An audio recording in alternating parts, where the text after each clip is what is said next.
I'd like to welcome all of you from both serial marketers. David, thank you for opening this up to the entire serial marketers group.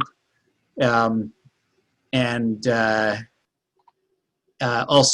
Trusted Referral Network, which is now a group of about 140 independent sales, marketing, and advertising professionals, looking to grow the group to about 500. So we refer business to each other, and then we also have some clients we represent that we send business to in exchange for referral fees. So if anybody would like to learn more about that, they can get in touch with me. Just respond to my email. Be happy to tell you more about it. So today, well, first of all, again, I need to apologize. We scheduled this originally for 2 weeks ago on the 1st, and because I failed to put the link, the Zoom link, in the Eventbrite meeting, we had to abort and reschedule. So thank you for your patience and bearing with me on that and coming back. So David, I met David, I think, I'm not sure, through Serial Marketers, or was it some other event?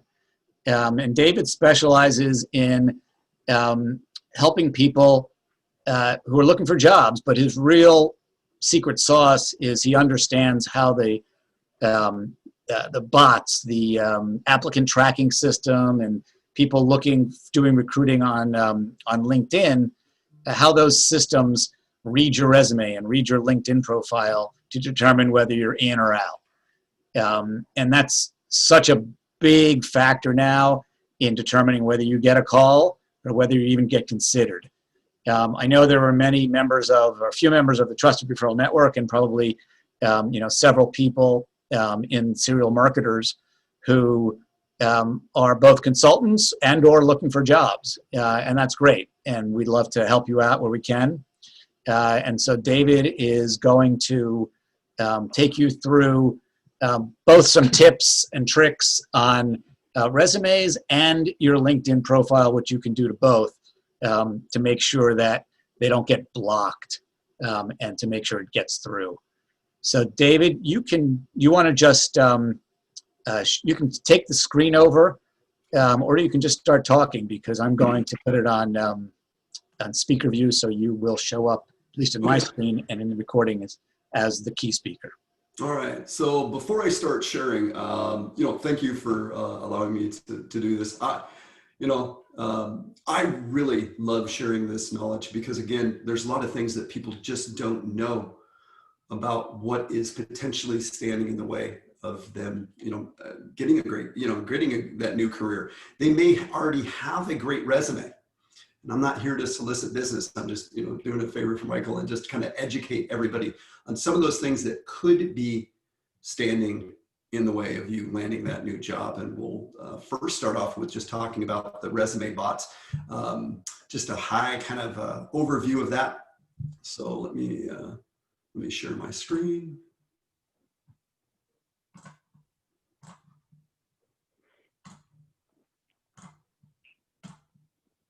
All right, and everybody can see my screen? Thumbs up. All right. So we will get started here.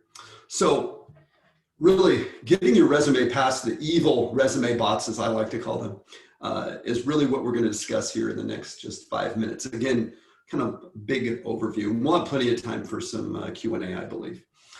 So really how to format and test your resume for the ATS. And yes. David, can I interrupt for a sec? People should, if they've got questions, enter them in the chat, and I'll address them at the end, or periodically, David will address them as they come into the chat. So that's the best way. If you've got something in your mind, drop it in the chat to everyone, and we'll pick it up. Thank you. So ATS, applicant tracking system, maybe you've heard of it, applicant tracking software. Really, companies use this because they get hundreds and hundreds of applicants per job, and nobody's going to have somebody in HR go through 400 resumes, right? So again, they're using this for efficiency, saving time and money. So, and I really want you to think of this ATS is kind of like that barrier that potentially is getting in the way of you landing that dream job. So you got to start off in talking about what the scanning software dislikes. Okay. So I know these types of resumes might look cool, but these types of resumes, again, maybe you're in photography, maybe you're in whatever. And I know that might not be the people that are here today, but these types of resumes normally will never get scanned. Now, if you're presenting this to somebody, you're bringing it to an interview, or somebody asks for something creative like this because you're in the creative industry, then yes, maybe. But otherwise, these types of resumes, again, might look cool, but it's not going to look cool when you don't have a job because you've been applying with these types of resumes. So the resume scanning software dislikes graphs, tables, just everything and anything like this. So the ATS is looking for text and text alone. So some things, and I'll make this deck available. I know you're going to record it, but if anybody wants it, and I'll be happy to share my resume do's and don'ts with anybody and everybody as well too. So no horizontal lines, no vertical lines, no text boxes, tables and graphs. There's just no need. Again, we're looking for text and text alone, because that scanning software is looking for text and text alone. It sees some of these things and it doesn't know what to do with it. I know that occasionally talking about those text boxes, if you put content in a box on your resume, normally that just doesn't get scanned. No italics, no photos, no multicolors. There's other things you can do to draw attention to your resume, as far as like bullet points, sharing those metrics, accomplishments, and achievements. But any of these can actually keep you from reading certain parts of your resume. So please don't include these. And like I said, I'll have these available as well. So these are about the 6 best fonts that you should use, because some fun or unique fonts you might want to use, believe it or not, may not get scanned by the ATS. So these are the 6 in the resume. People that do what I do, these are the common 6 that everybody says to use. And they look cleaner, obviously. So according to the Wall Street Journal, well over 90% of companies use the ATS, and about 50% of smaller companies as well. So again, it is looking for text and text alone. And I would highly suggest only using a Word doc, not PDF, if you're applying online on a company website. If you're emailing your resume, you can use PDF. I understand that looks better, but sometimes those PDF resumes do not get scanned by the ATS. So we'll talk about, again, some, formatting, and kind of, we're going to see some behind the scenes of kind of how you can kind of use the software against the software. So these are a couple companies that I use, that I subscribe to, that will allow you to upload your resume, upload the job description, scans it, versus that gives you a list of missing keywords. Now, there are free trials, or if you're very actively looking for work, the monthly fees on this are hardly anything. I think 15 or maybe 20 bucks. And while if you're unemployed, this is a huge investment, because all you do is you put in they give you the list of missing keywords, you put them into your resume, you increase your score, and now you increase your likelihood of your resume actually being seen. So I hope you can see that you really just got to slow down. You have to look at that job description even in more detail than ever before, identifying some keywords and terminology so that you can then, apply with confidence. So you really have to slow down there. So here's some reasons that you might not be getting invited to that interview. We'll go over these just real briefly. The real reasons you haven't heard back from that company. Maybe you're not targeting jobs you're actually qualified for. I know some of us hope, I'm going to throw as many resumes out to I'm going to apply for as many jobs, even if I'm not qualified. Well, remember, hundreds of people are going to be applying for jobs, right?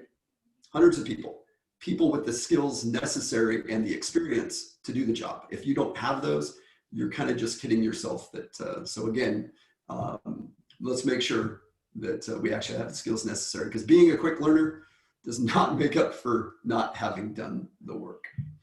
So, you know, maybe your resume lacks direction.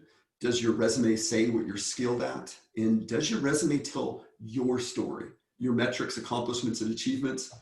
If a hiring manager or recruiter, they're only going to review your resume for 30 or 40 seconds.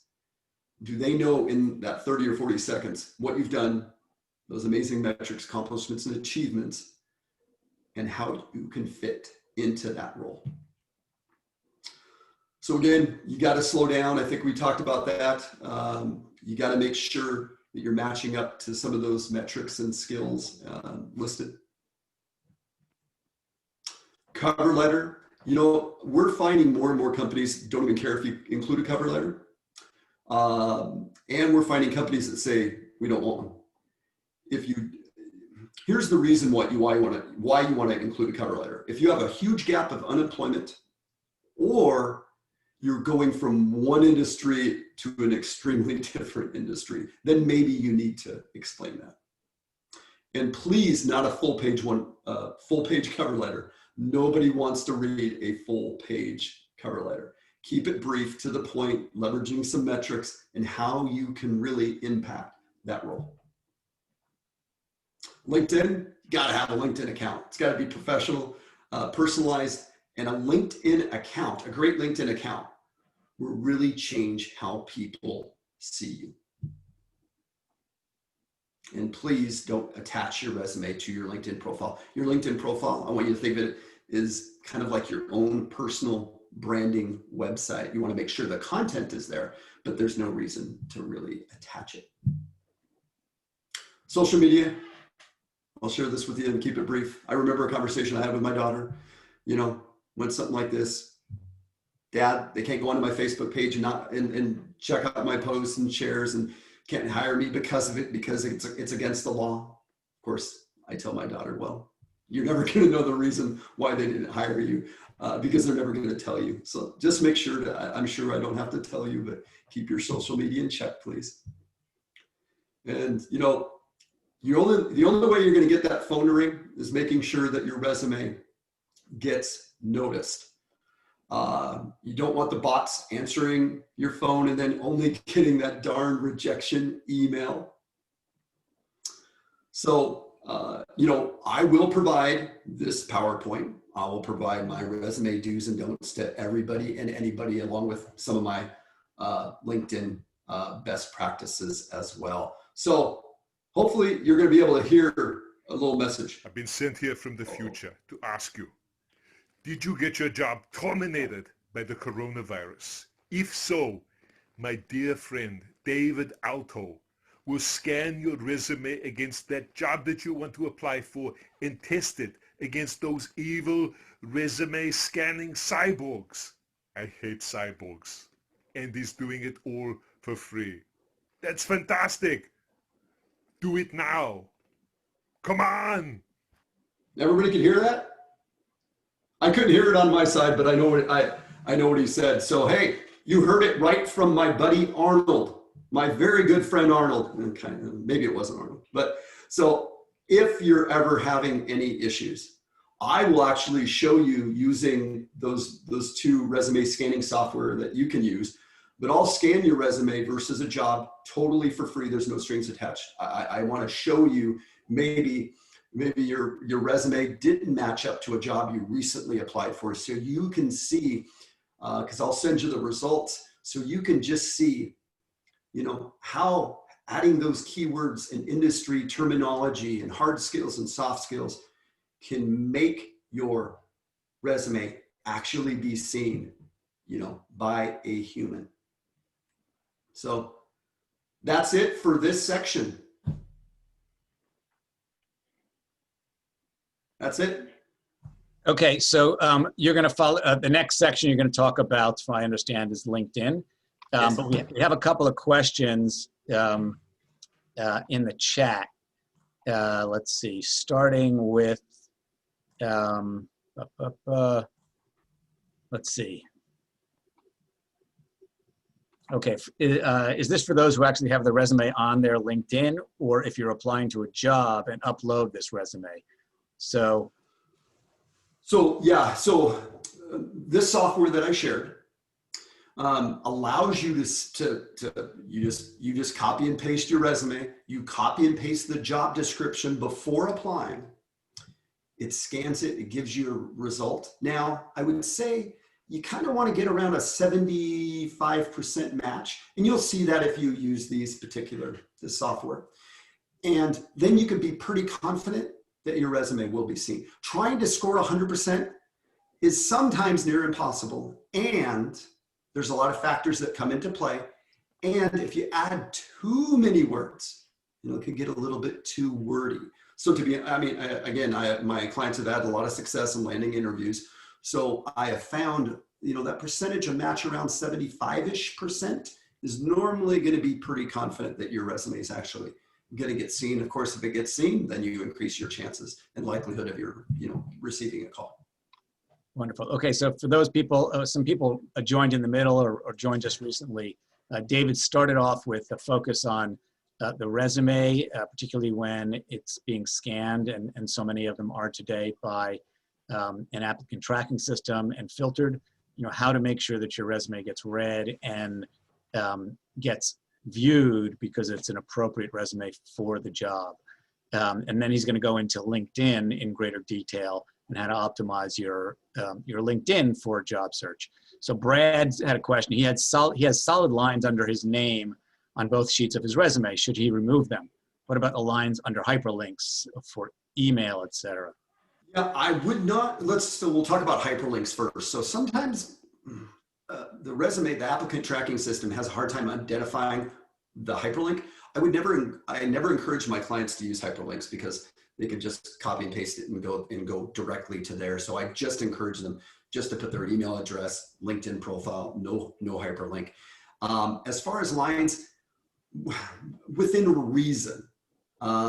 It's just when we sometimes add too many, but for sure, no vertical lines. But if you have a few, because you want some page breaks or whatever on your resume, then that's okay. Just not too many. And I'd be happy to, always scan your resume versus a job, just so you can kind of see. Because then I share you a link to the program that I use, so you can kind of see the behind the scenes and how it reports. So then you could see if it might be something that you want to do. I have nothing to do with these companies. There's plenty of other companies out there that do stuff like this, but these two I find to be the most useful. Carl asks, if you have multiple positions at the same company, should you repeat the company name and location? Sometimes if the ATS scans and reformats your resume into a standardized form, it doesn't seem to recognize multiple positions at the same company. It's looking for text. That ATS is looking for text and text alone. So normally all the verbiage that you put on there should be scanned. But yes, your resume, you should use that resume to apply for one position. Companies kind of don't want. I remember reviewing resumes and doing a lot of hiring before, and I kind of didn't like seeing somebody that had multiple positions. Narrow it down, or apply for one, but one that you really want, and then maybe in a cover letter, then this would be a good time to maybe tell them some of the other positions and why that you might be interested. Well, actually, I think if I can interrupt, David, the question had to do with, let's say, you were at a company for 10 years and you went from, mail sorter all the way up to CEO, and you have 5 or 6 different positions. Should you list them all individually, with the company name repeated multiple times? Sure. Well, what I find is if you have just say you've had 3 different unique job titles with one company, then just put the one company's company name, and then maybe the starting and ending date. And then you can go into each role and put the starting and ending dates, but then not the company name, because then you're kind of going down. And I can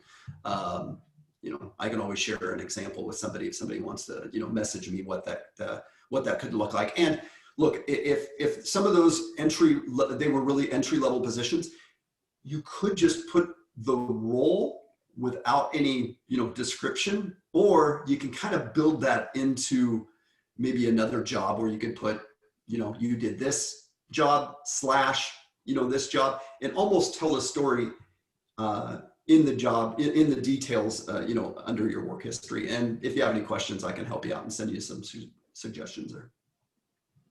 Okay, Todd Kirby asks, I've been told that you shouldn't share your resume unless asked.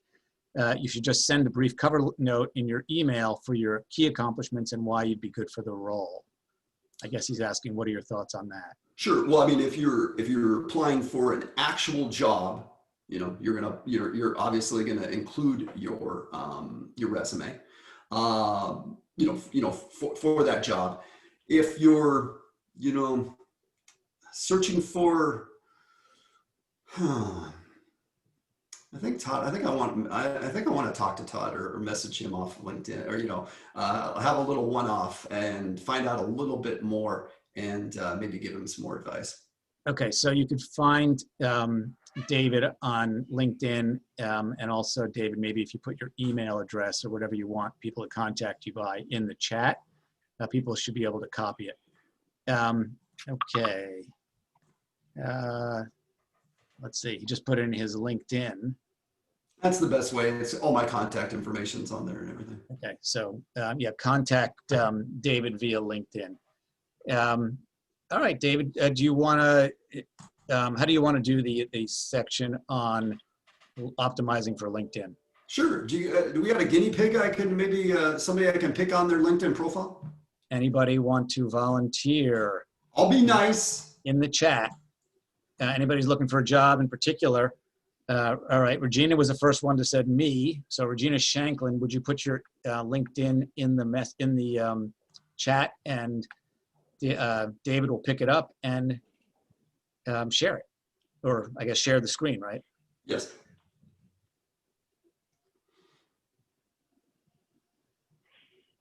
Regina, you got that? There it is, Regina Shanklin. Okay, so why don't you share, open that up and then share your screen and take it away.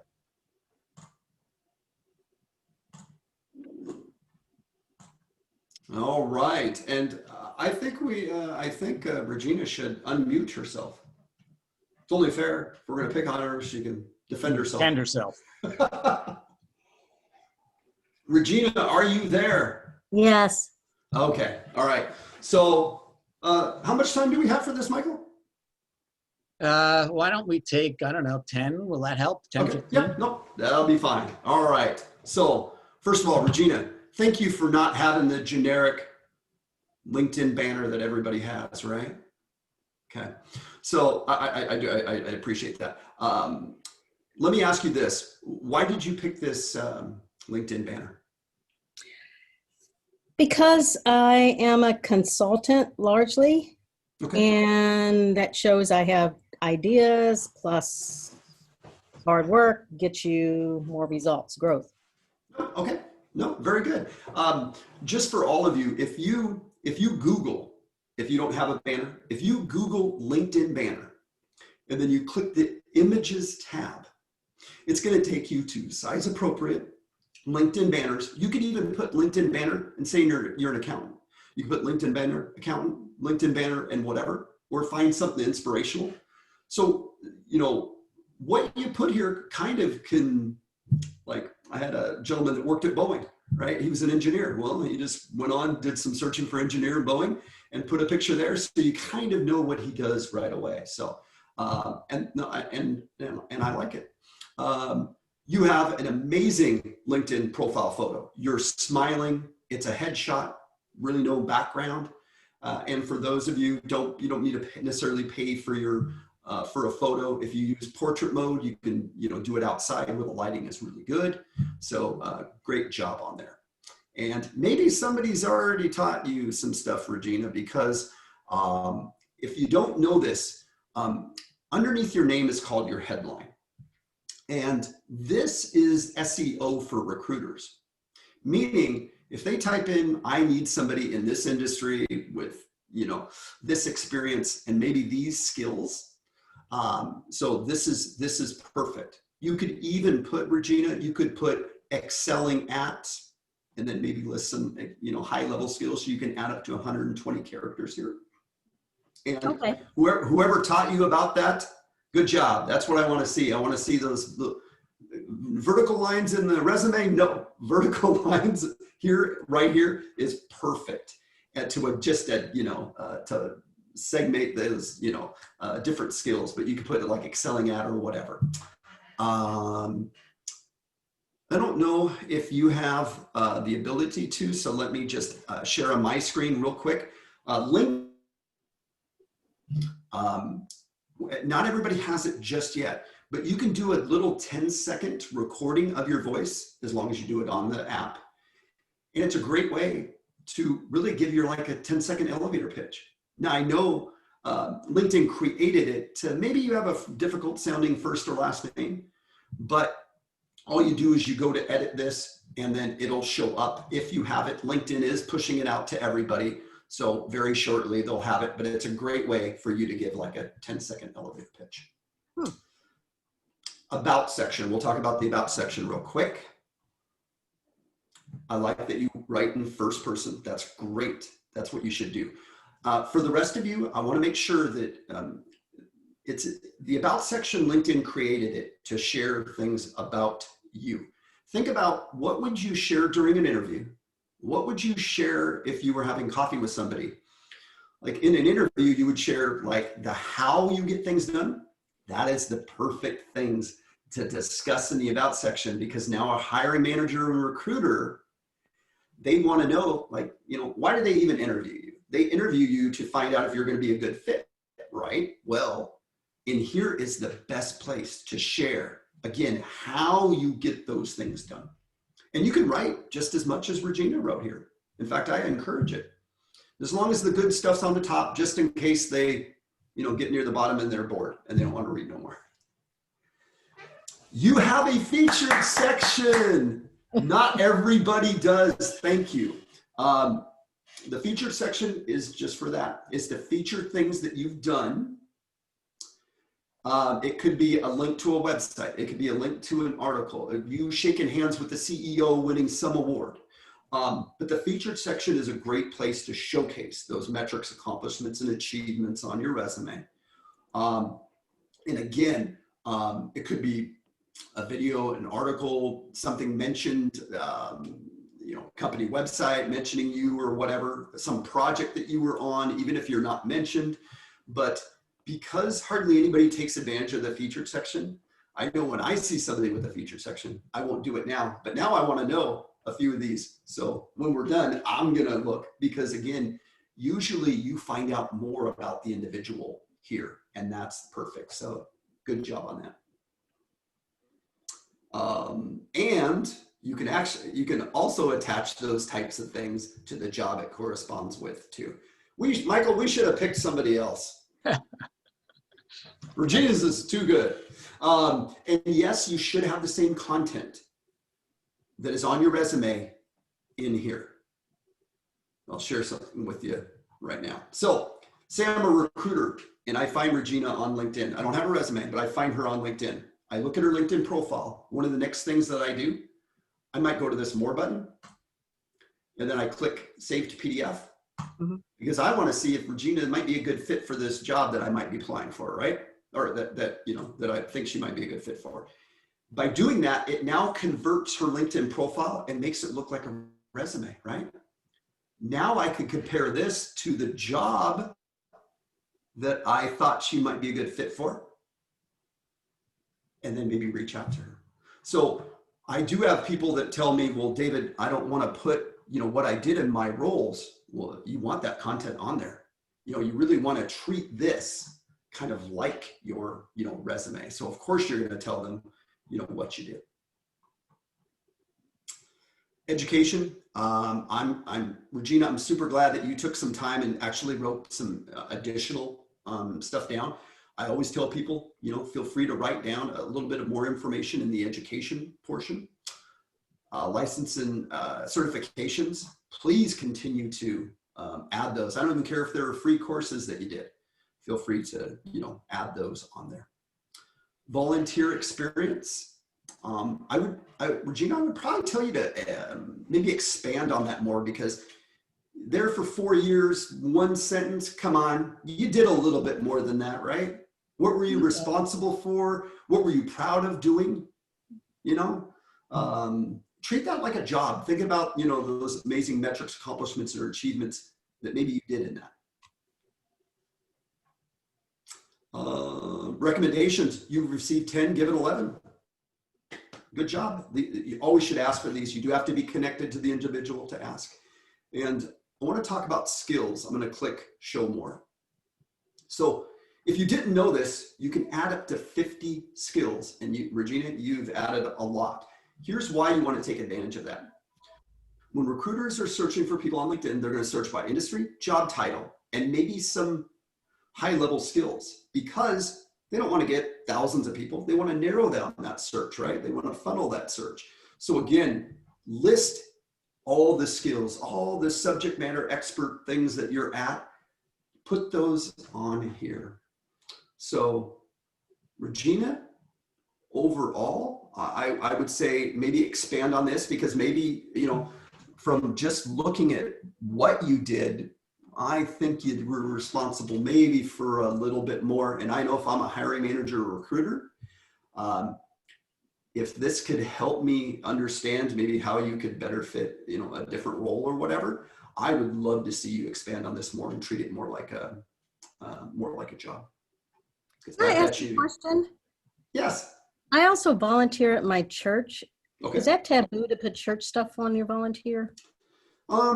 No, not really. Although, think of it like this: is it relevant to what you're doing, or doing now, or what you want to do? I mean, are they leveraging some of your skills or experiences? So that's why I think I want you to go, at least, I'm not telling you not to put that one on there, but I would want you to go more in detail on this, because I'm intrigued just by the title, right?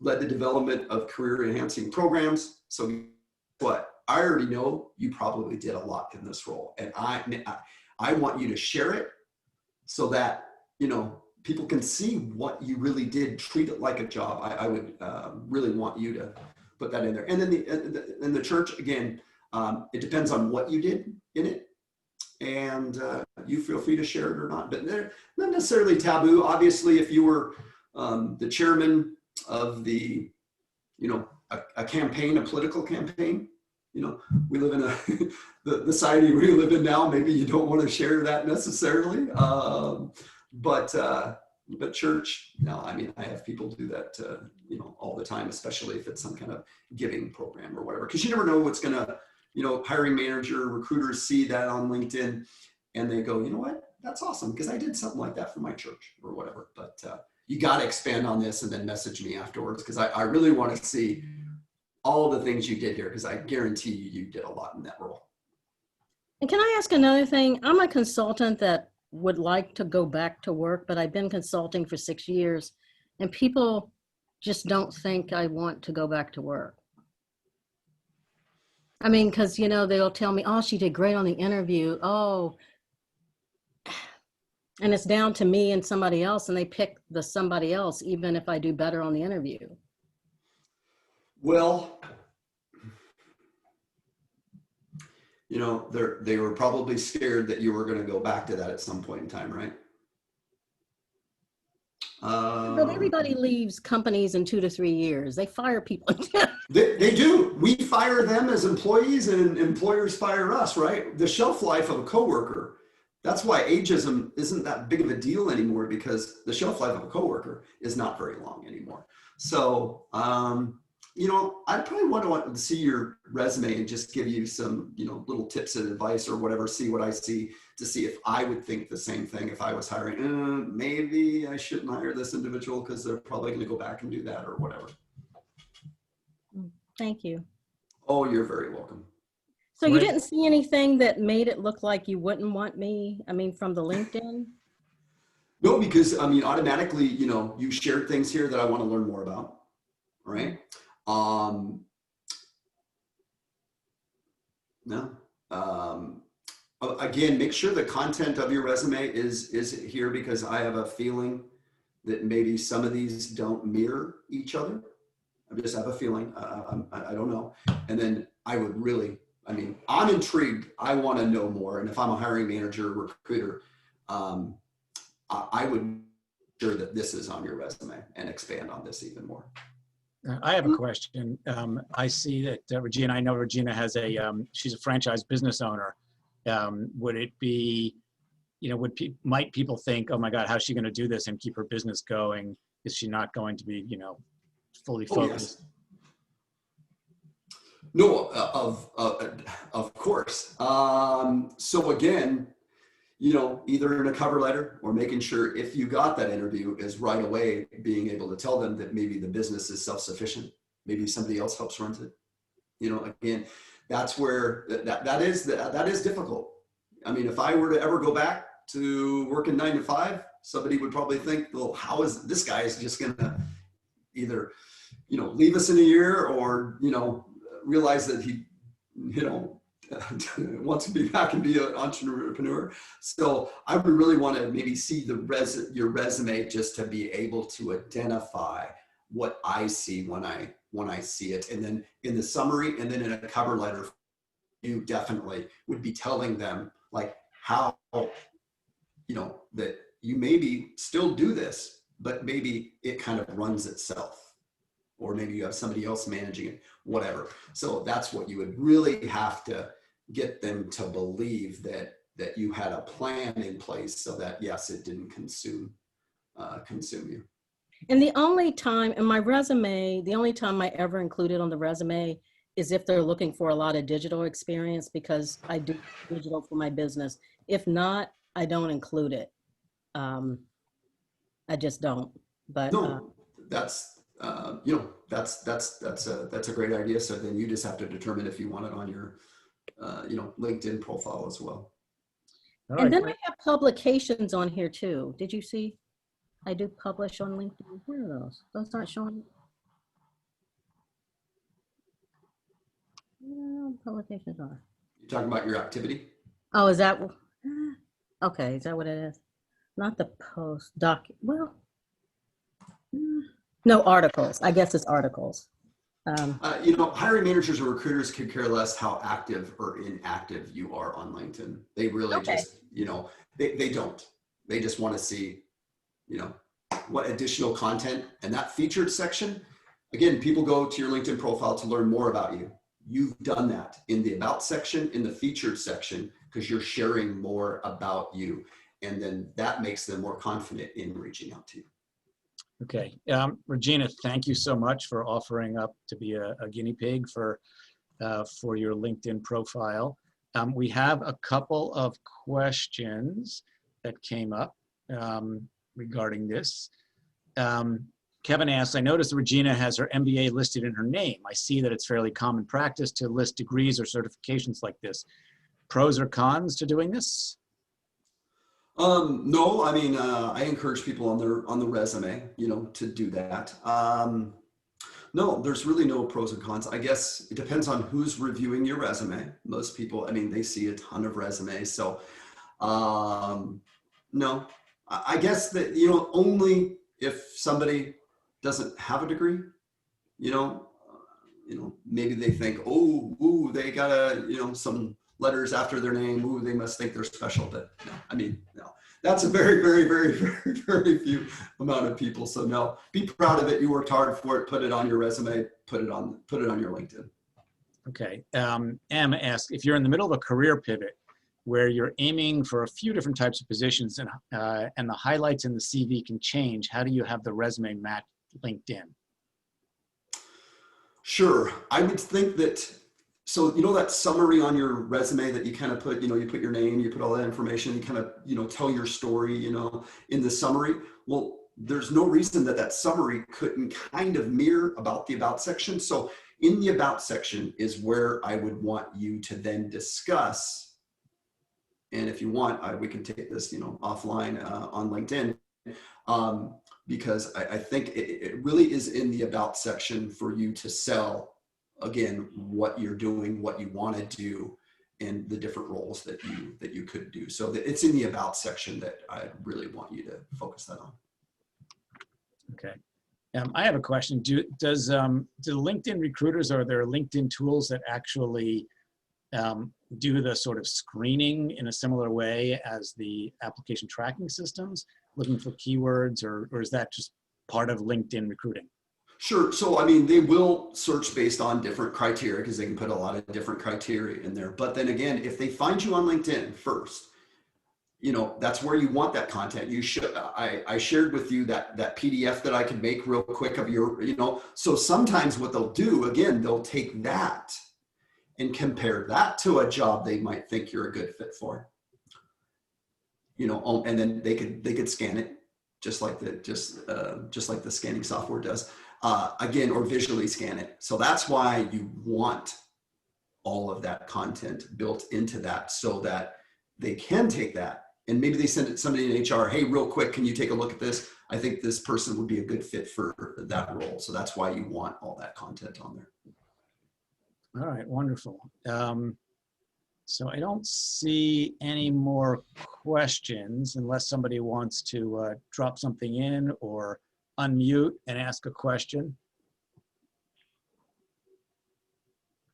Give people a minute or two.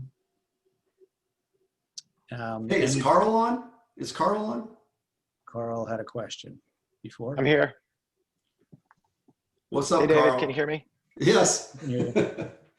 Carl, did the suggestions, I haven't even looked at your LinkedIn profile since I should. Shame on me. Have you made any, have you attacked it a little bit different since we last chatted?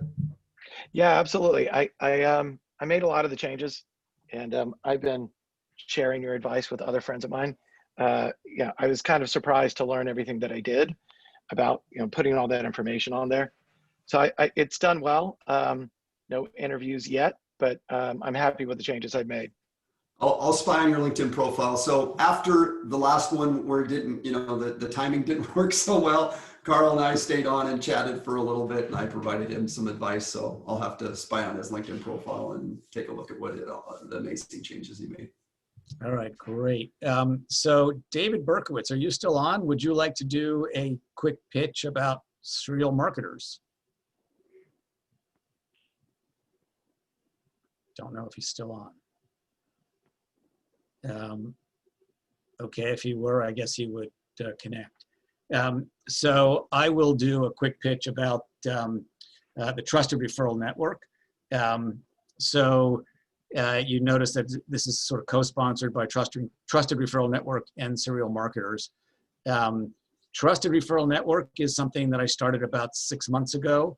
It is designed for independent marketing, sales, and advertising professionals. That means people who are who run small agencies or who are independent consultants or independent, you know, one-person agencies. That works as well in the sales, marketing, or advertising space anywhere in the U.S.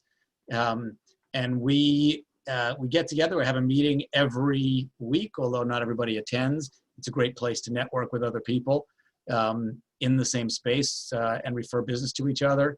The other unique thing about what we do is that we fund the network not through membership fees that may change depending on how things work out, but we have a couple of clients that we refer business to that have very innovative MarTech solutions. And they're fairly big ticket items. One of them is averages about 100,000 a year. Our cut on that is 15% for 3 years. And we split that half and half between the member who brings the deal in or the lead in and the network itself to fund the network. If anybody wants to find out about it, obviously those people who are already members don't need to find out about it, but you can reach me. I'm putting my email in here. You should have actually have my email because I think I sent it out when I sent out the link. So it's mbendit@trustref.net. Feel free to email me. Be happy to set up a time to chat. We also will have a website which has a directory of all the members, what they do, what they specialize in, whether in fact they are giving anybody, if they are offering up referral fees, you know, for their own business, of which the network takes no part. So if anybody has, we have 9 more minutes. David just dropped something in the chat. So if anybody wants a presentation on do's and don'ts and LinkedIn best practices, just message David on LinkedIn. He'll be happy to send it free of charge. And you can see his LinkedIn in the chat.